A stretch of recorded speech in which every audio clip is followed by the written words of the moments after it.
За време на првиот круг од локалните избори, граѓаните можат да пријават било каква повреда на избирачкото право на бесплатната телефонска линија во канцелариите на Народниот правобранител.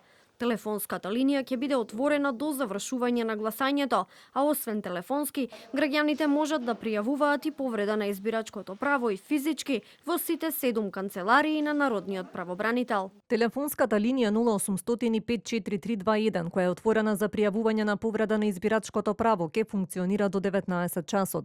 Покрај телефонски, граѓаните можат да пријават повреда на избирачкото право и лично во сите 7 канцеларии на Народниот правобранител во Скопје, Битола, Куманово, Кичево, Струмица, Тетово и Штип.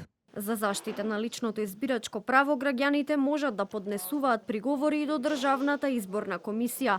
Оттаму информираа дека отфрлени биле 4 приговори поднесени од граѓани, а прифатен бил 1. 4 приговори се отфрлени бидејќи по проверката било утврдено дека лицата се запишани во избирачкиот список. Прифатениот приговор е на лице од Струга, по проверката било утврдено дека го нема во избирачкиот список, а лицето ги исполнува условите за тоа.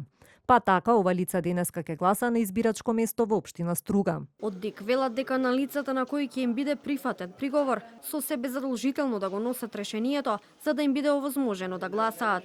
Апелираат граѓаните да проверат дали ги има и во избирачкиот список, што е јавно достапен на страната на ДИК и во општинската изборна комисија. На 8-те поред локални избори од независноста на Македонија, на вкупно 3474 избирачки места, денес право на глас имаат 1.832.415 граѓани.